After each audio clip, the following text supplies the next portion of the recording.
Welcome to Do Different Better, where we talk about wealth, wisdom, and money moves, making finance simple for everyday people. I'm your host, Elaine Rasmussen, founder and CEO of Social Impact Now, Connect Up Institute, and general partner of the Integrated Capital Fund. Thank you for joining me today. In our last episode, we were talking about getting ready for investment capital, whether you're a business or you're an angel investor. And today in our episode, we are going to be talking about charity versus change. Who are the players in charity? And I'll be sharing with you some insights on what you can do better, whether you work in philanthropy, you work in the nonprofit space, or if you're actually a philanthropist yourself and whatever that means. But what can you do better to create sustainable change so that communities can not only survive, but thrive? This episode is for anyone who wants to understand at a very high level how philanthropy and nonprofits work and inspire insights that move you to act in your own personal philanthropy. So let's go ahead and let's get started diving in. And I was recently asked to speak at a church congregation on a framework that I use when I talk up to my impact investing clients. Before I start working with a client, I always ask them the same question. And I usually ask this question right before they get ready to sign my contract, because it's a very important one to me and the work that I'm doing, as well as how I'm going to be approaching the work and I'm working with that client. And the question is, do you want to do charity or do you want to do change? And almost always I get, oh, we want to do both. And that's really not good enough. I think both are very valuable and both of them have a role in improving society. However, what I've decided at this particular point in my life, in my career, I'm really only interested in doing work on one versus the other. And I think by the time we're done with this episode, you're going to know exactly which one I want to be working on. So let's go ahead and start by first defining what is charity. Charity is defined by the New Oxford American Dictionary as a voluntary giving of help, typically in the form of money to those who might need it.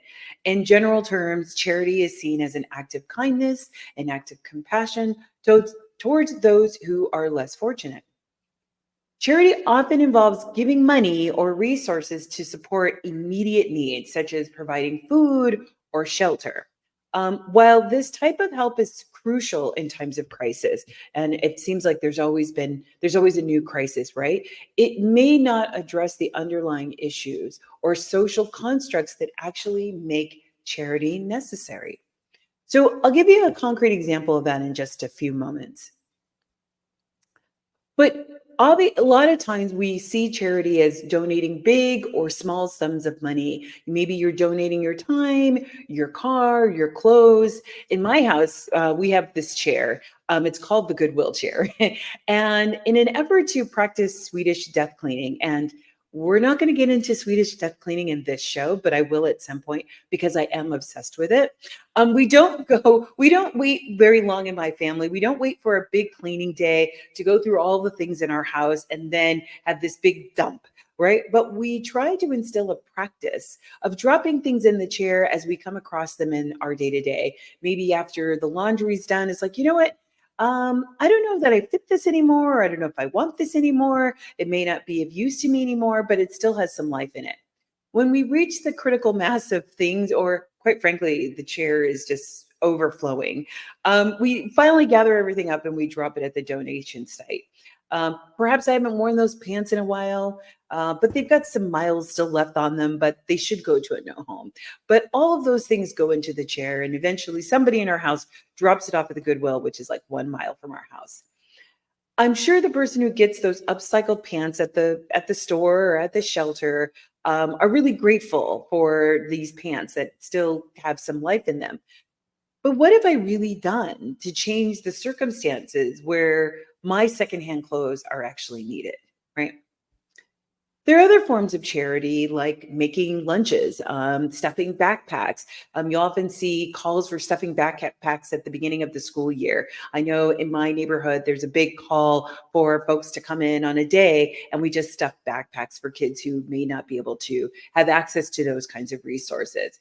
Meals on Wheels is a great example that there's this organization that goes out and delivers meals to people who are homebound or don't have family, but it's a mechanism of socializing, but it's also a mechanism of just pure health, right? Being able to make sure that people are fed. But I think my earring just dropped. I think I think charity has a place, but I don't believe that necessarily charity is the answer to solving the world's problems. When we think about change, it requires us to start asking different questions like, what are the circumstances that make Meals on Wheels absolutely necessary? And what would need to happen to make them no longer necessary, right? So these are the questions that I like to think about. So we're going to now kind of shift to, so then, Elaine, what is change? And I define change, and actually going back to the dictionary, change is defined as making someone or something different. It is an alteration or a modification or replacement with something better. One could argue that charity does make a person or a circumstance better, but often it is temporary, right? And that is the difference. Change is about making a difference or bringing a new and improved state. It can be seen as a proactive approach towards addressing a root cause or an issue creating lasting impact. Change work is much harder than charity. It requires deeper questions and engagement. It requires managing tensions in conversations. Quite frankly, it requires more people. Right? If we really want to see change, we can't be in our own bubble and think that we've come up with the answer, because our answer will be rooted in our own experience of the world, how we see the world, how we interpret the world. And change requires us to have different perspective, because my life experience is not the same as your life experience, which is not the same as somebody else's. So if we really want to build something, I think the curb cutouts in our city blocks is a great example.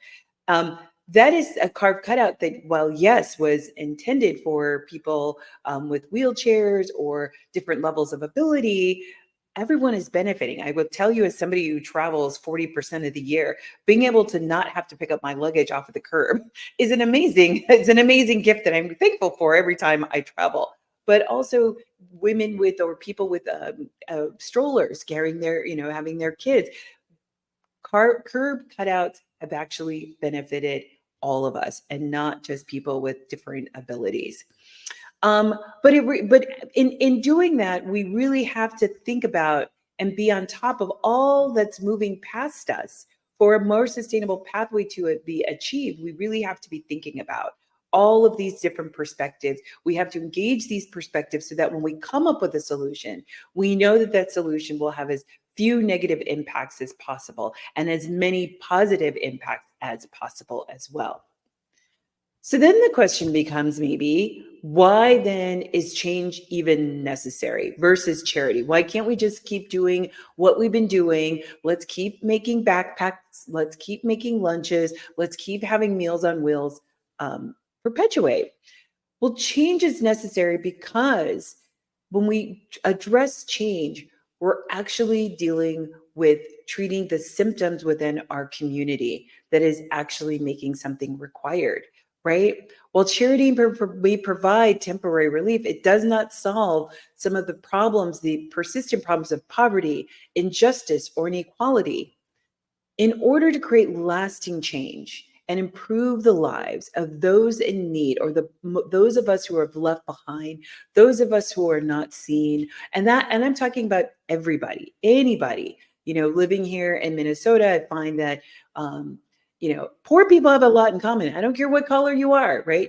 Poor people have a lot in common. It's something that binds us together no matter what color we are. Poverty is poverty. Being poor is being poor.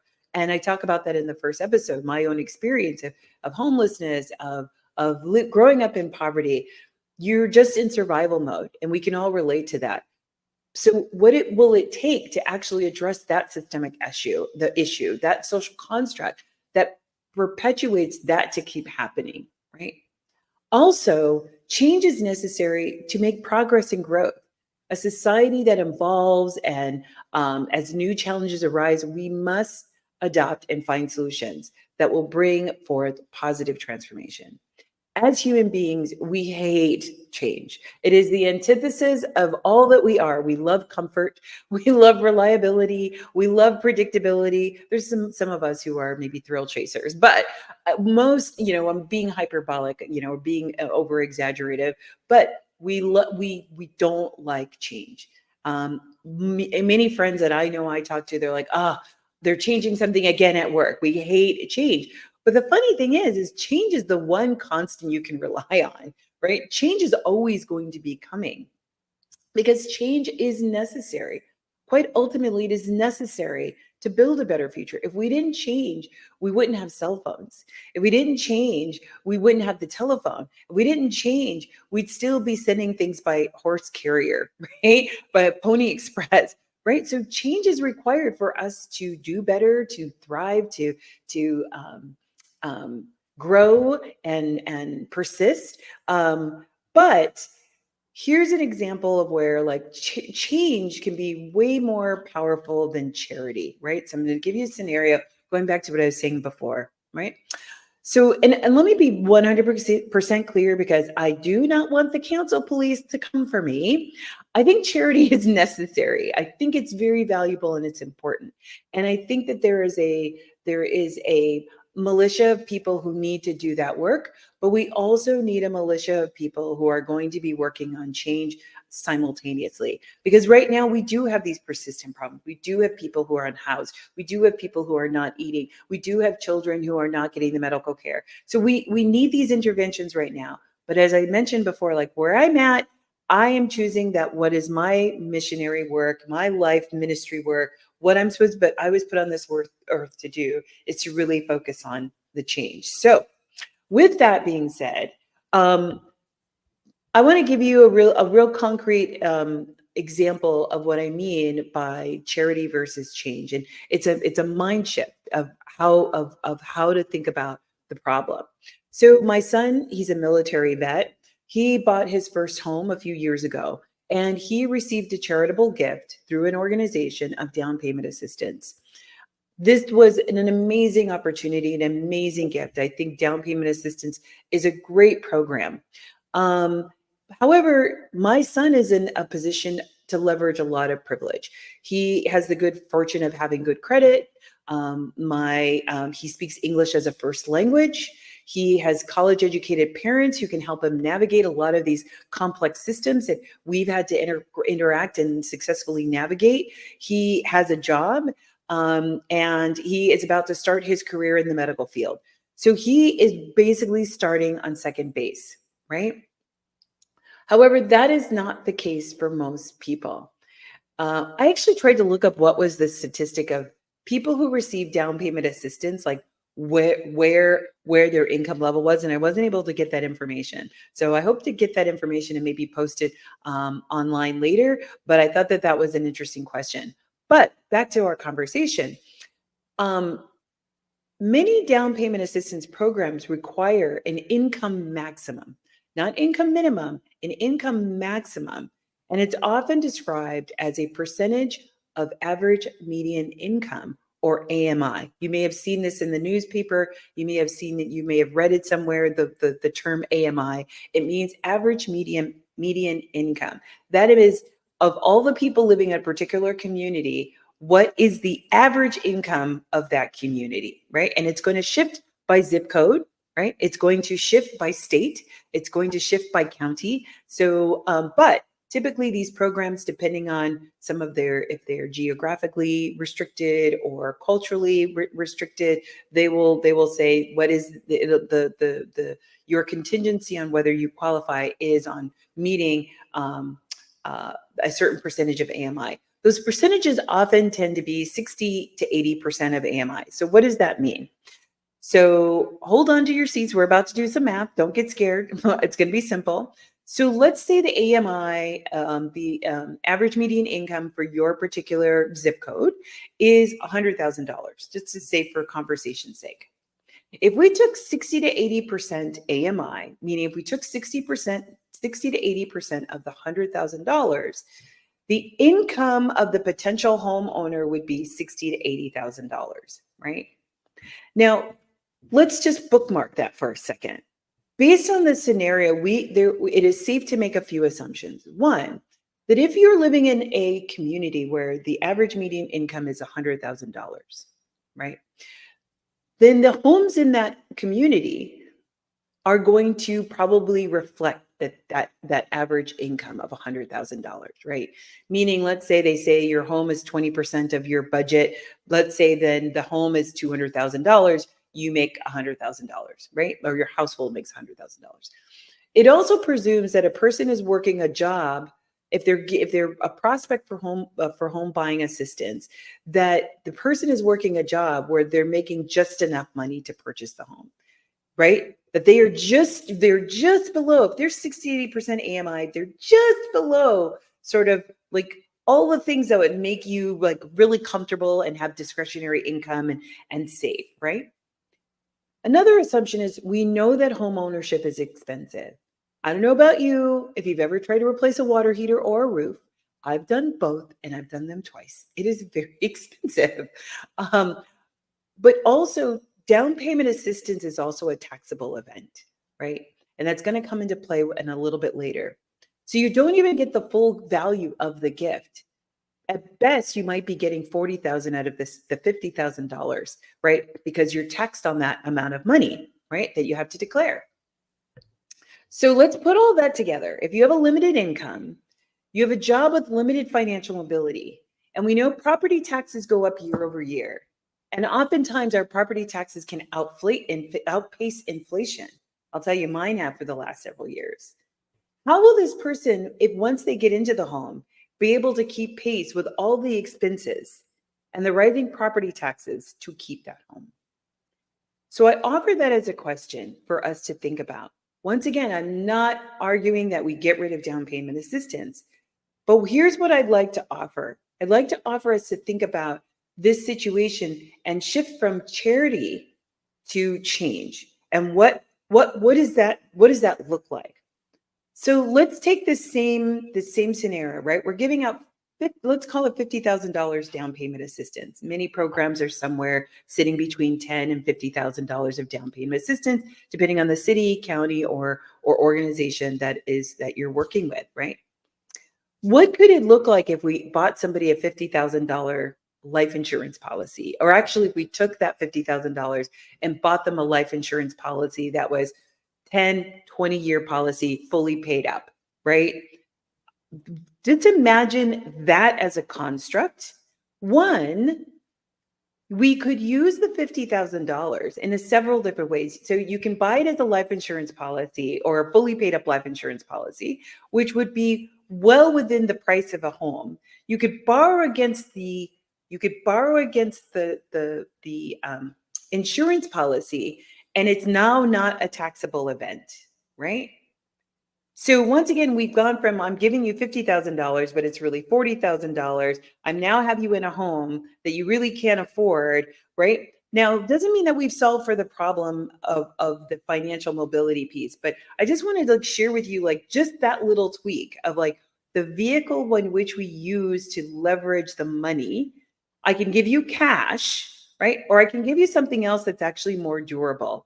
Right? A life insurance policy that's paid up for the next 10, 20 years, depending on how old you are, that's going to dictate the price.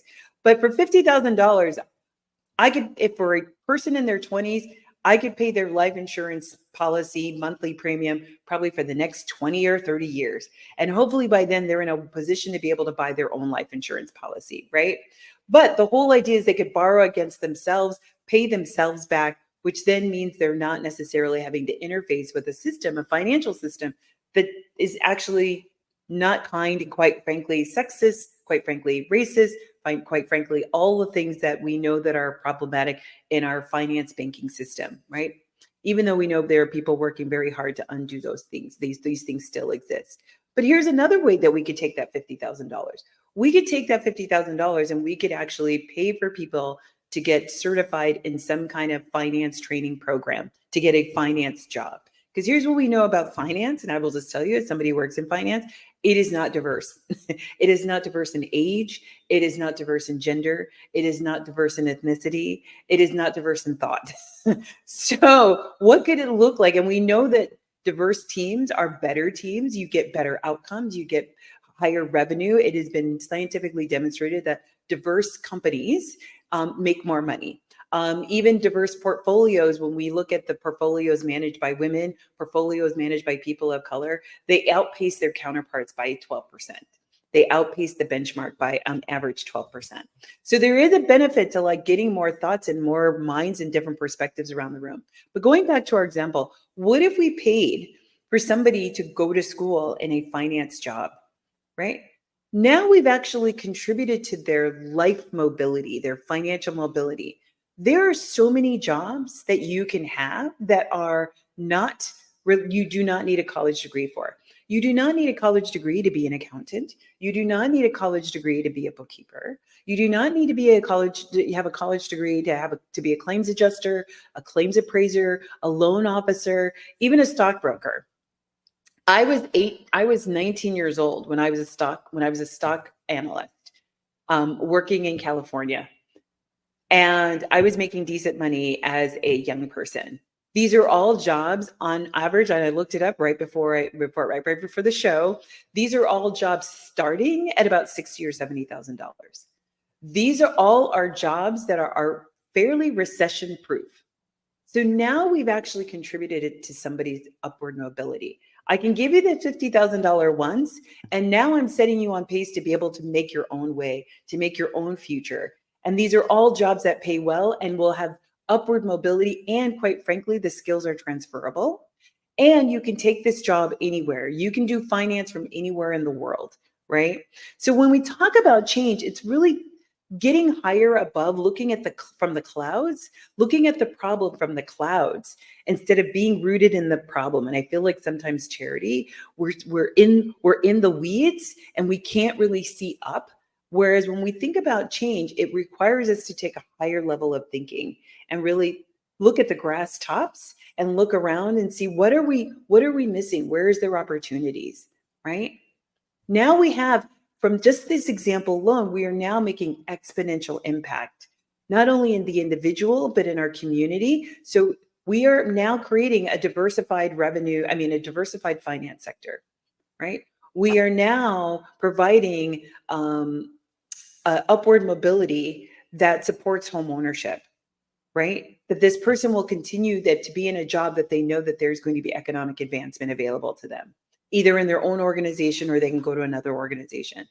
And third, we have impact in the community by having finance professionals in our community, which will garner more interest in people to come into the finance sector as a possible career. I know for me, I did not think college was an option until I saw somebody who looked like me who went to college. I didn't think being in the finance sector was an option until I saw somebody who looked like me in finance. So when we talk about representation matters, that's how it shows up of like, oh, wow, I never knew that somebody who looked like me, a brown woman, could have a job working in finance. Oh, let me think about that. Let me see what it takes to do that, right? So when we think about that, these are all the things that, we can do when we take a different mindset to charity versus change, or change versus charity. You're listening to Do Different Better with your host, Elaine Rasmussen. Coming up next, we'll be talking about how to think about the ecosystem. Who are the players in the nonprofit and philanthropic ecosystem? And what are some things that they can learn from this conversation?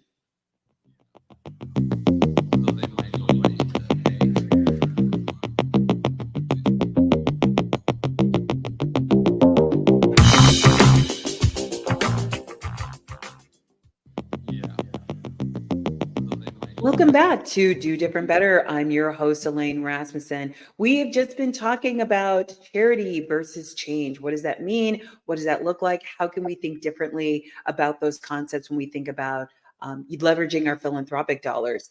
Now we're going to get into the ecosystem of charity, but at a very high level. So we could get into the weeds. That could probably be its own show in and of itself. But I wanted to give you a concept of how the ecosystem works so that you can take that conversation with the next conversation. And then we're going to end with kind of what are some practical and tactical tips, whether you work in philanthropy, whether you work in nonprofit, or you're just an individual and you're trying to figure out your own philanthropy. We're going to hopefully give you some good questions to think about.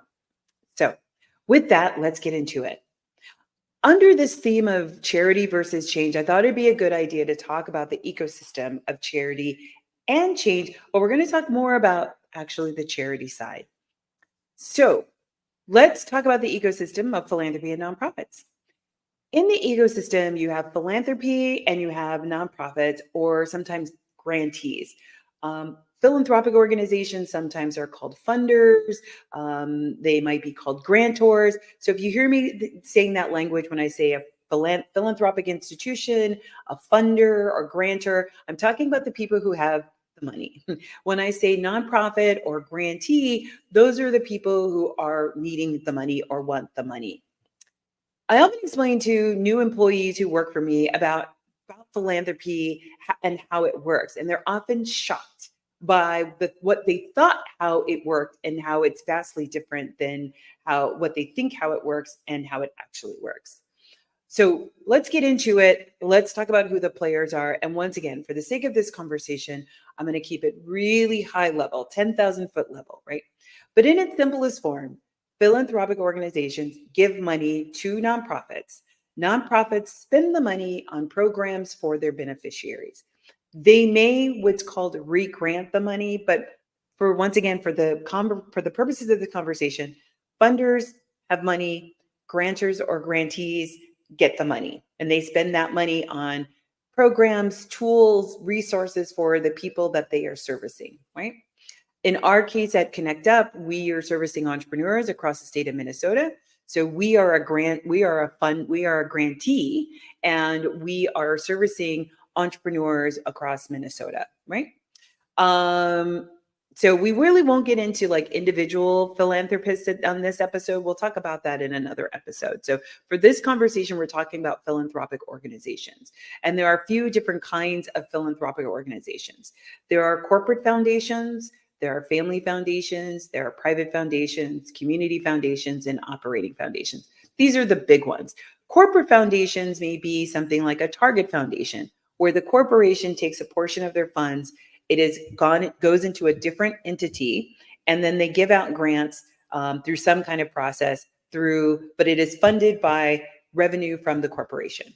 A family foundation is a foundation where the money has come from some sort of wealth. It might be a startup company like Facebook, and they now have this extreme amount of wealth. And then they will begin to as create a family foundation by which they want to disperse philanthropic dollars.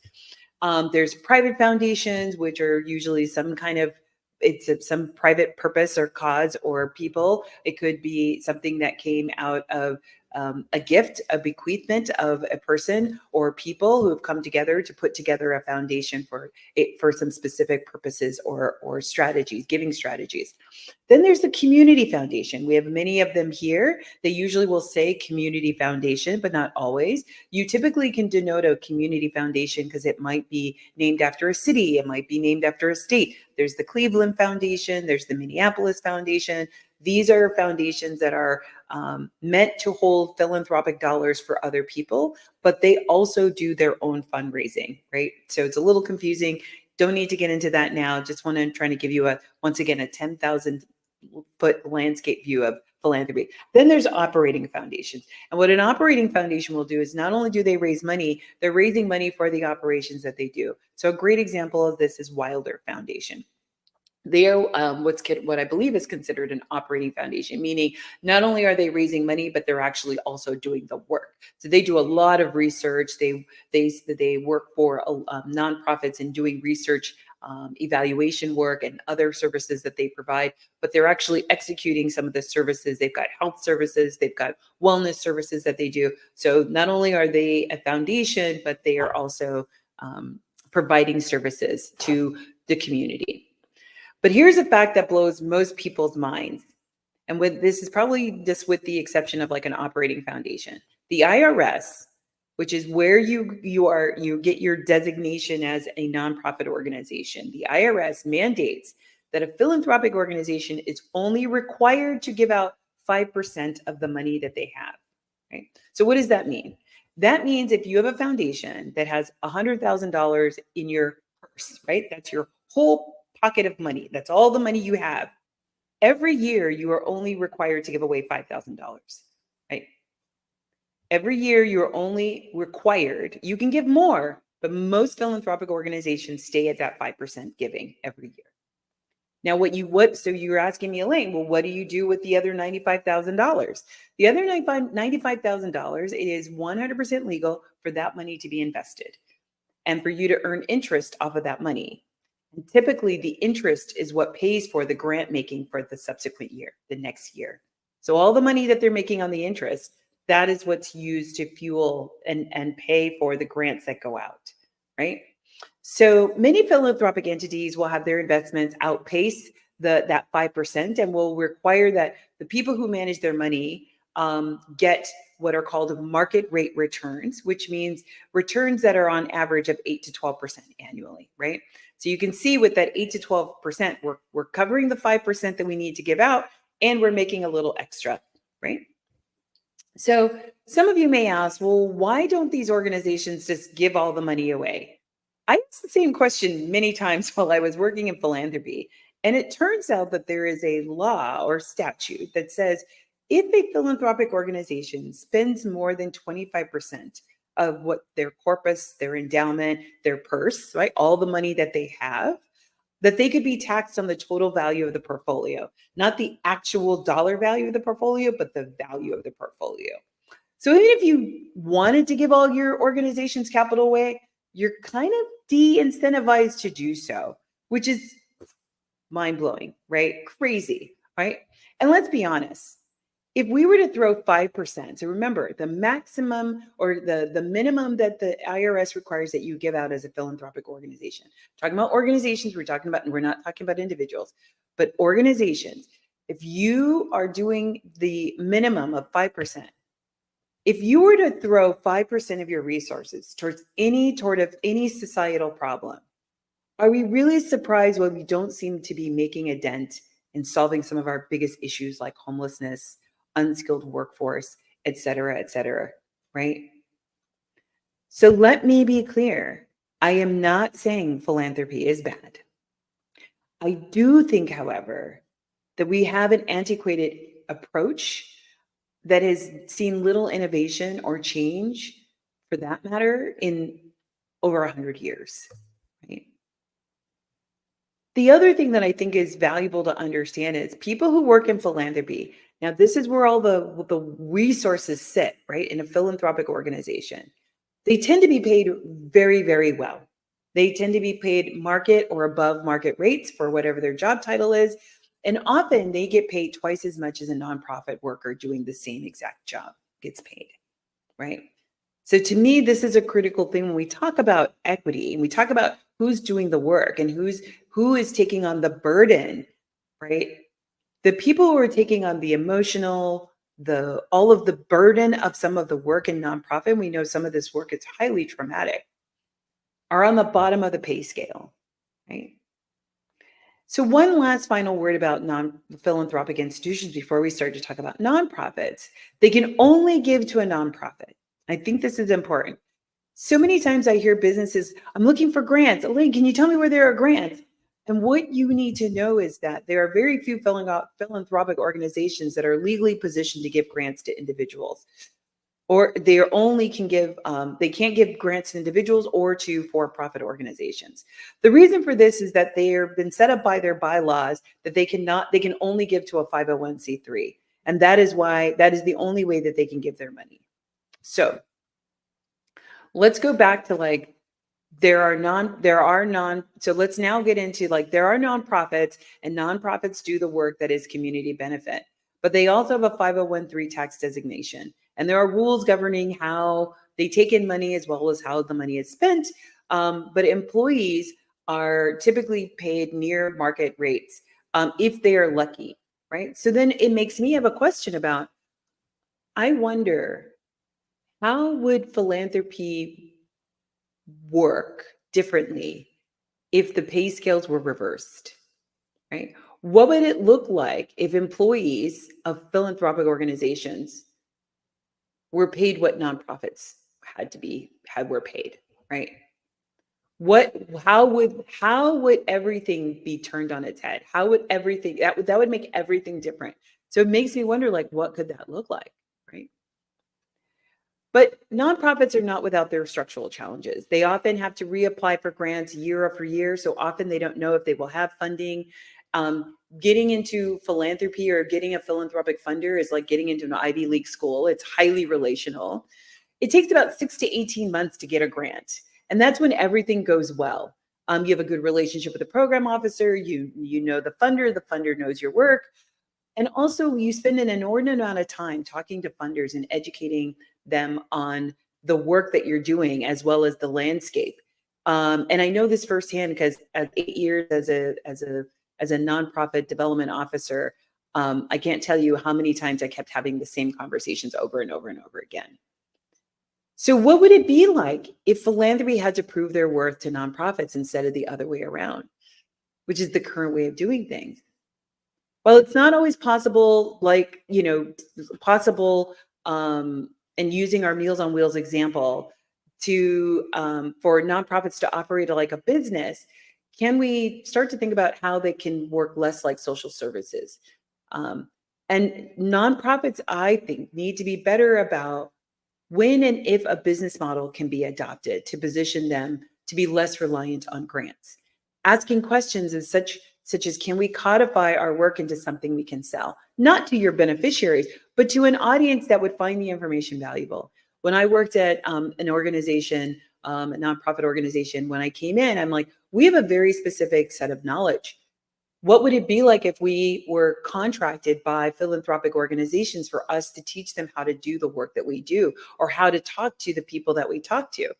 Because they had a very toxic way of talking to some of our community members, right? That was something that we could codify, that we knew how to do, that didn't take a whole lot of extra effort, that could be a revenue stream that would just help us be less reliant on the year-to-year shifting changes of funders and philanthropic institutions. So I know this is going to sound crude, but as somebody with a development officer for 8 years, I really felt like I was a stripper in a strip club. I felt like here I'm going out and dancing in front of all of these funders to beg them and hope and pray that they will give me money. And that process in and of itself was really demeaning. And so, I just felt like there has to be a better way, and we've got to think about this much differently. You're listening to Do Different Better with your host, Elaine Rasmussen. Coming up in the final minutes of this episode, we're going to talk about what are some things that you can do as an individual, as a nonprofit employee, and as a philanthropic organization to do different, better, and serve communities better.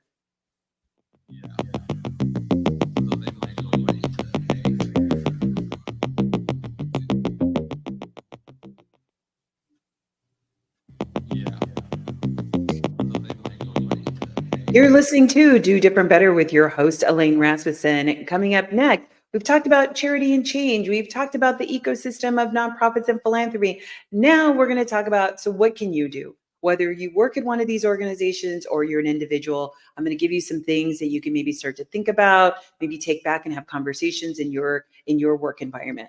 So you might be thinking, okay, Elaine, now you've talked about all this stuff. So what do I do now? So I just want to give you a lens, because there are a lot of people who are really pushing and challenging the notion of philanthropy and some of the antiquated forms of how we do philanthropy.